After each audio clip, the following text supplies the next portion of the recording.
Hello, in this video we're going to look at monohybrid inheritance, which is looking at how single genes are inherited from the parents to the offspring. Okay, so let's think about this. We've got two flowers of the same species. As you can see, we've got a red flower and we've got a yellow flower. And we need to think about how the genetics of these flowers works. So we're saying that let's assume that we know that flower colour in this type of plant is controlled by a particular gene, just one gene. So what you can see here, this is a chromosome. So on this chromosome, this part of the chromosome here is where we find the gene which makes the flowers their particular colour. So for this red flower, it has the gene for red colour. And on the yellow flower, here's its chromosome, here's the gene, and this flower has the gene for yellow colour on this particular chromosome.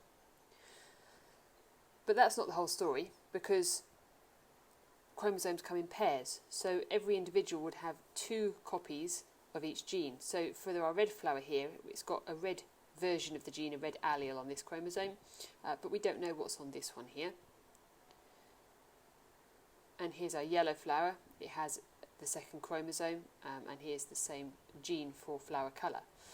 Now in this example, what we're saying is that red is the dominant allele, and that means firstly that we give a capital letter to the dominant allele, so big R over here because it's the red allele, and then a lowercase small r here because this is the recessive allele.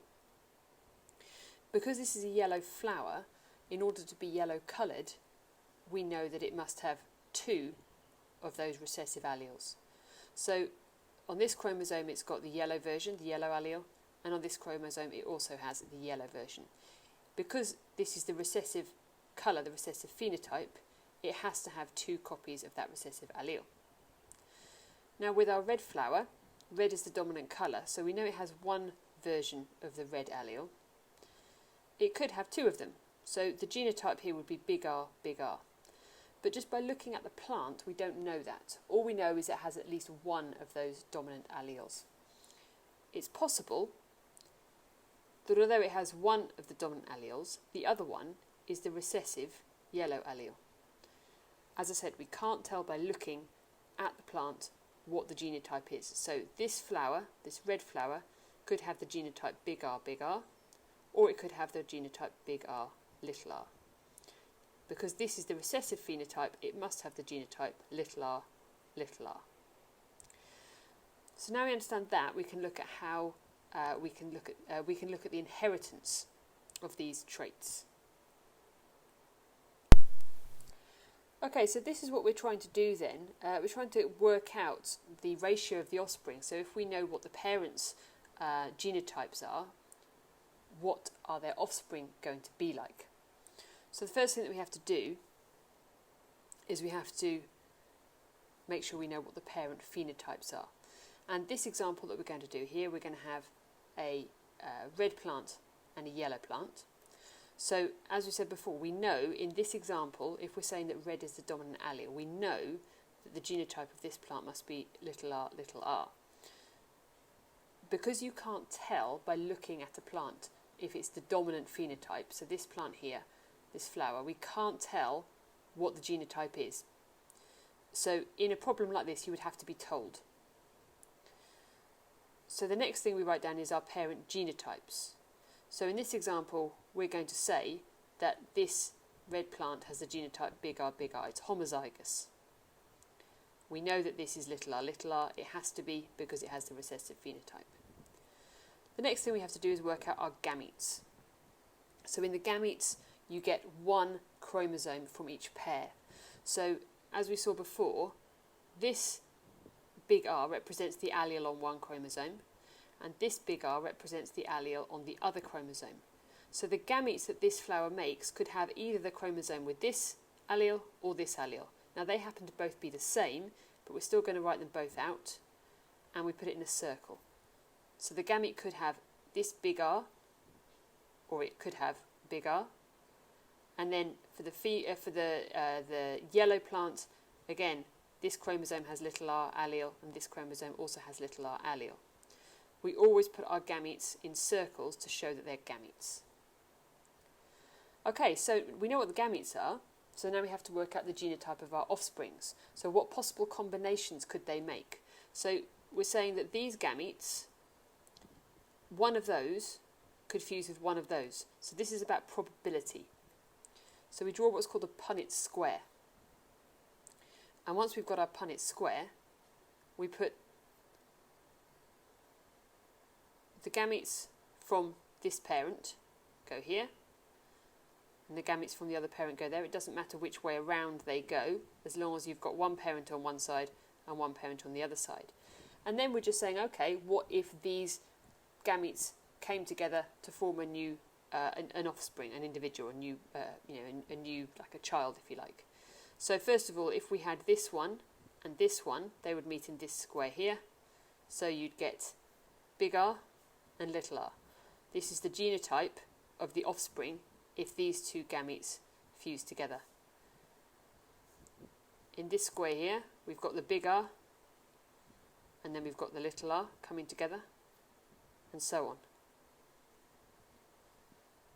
So these are the offspring genotypes that we could get with these parents. And we would expect that we would get a ratio the same as what you can see here. So here, all of them have the same genotype. They also, therefore, all have the same phenotype. They are all red because they all have the dominant allele. The next thing we write down are our offspring genotype ratio. So if we look at these, in this example, they are all big R, little r. So it's not really a ratio, they're just 100% big R, little r. And we always say what the genotype is. So looking at the genotype tells us the phenotype, so what will our offspring look like, and again 100%, and you always say what the phenotype is.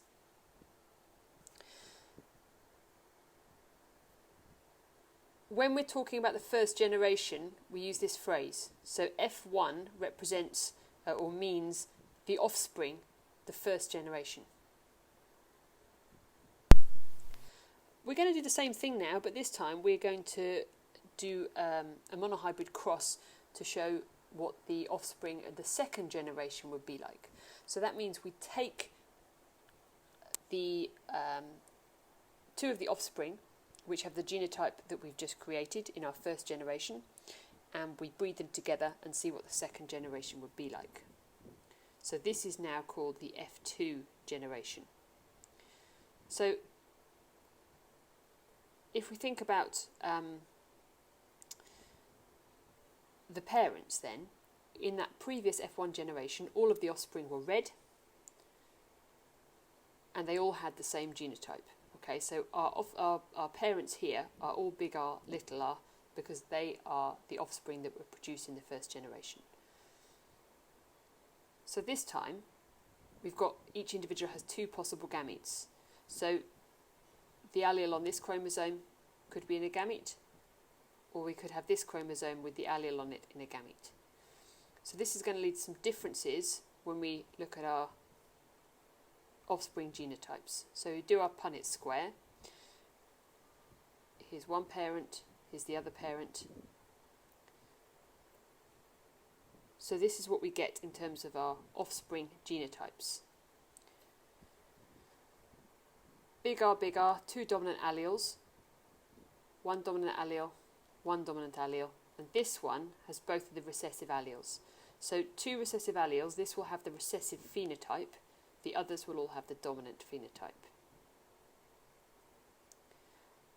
So if we look at our ratio, we've got a 1 to 2 to 1 offspring genotype ratio.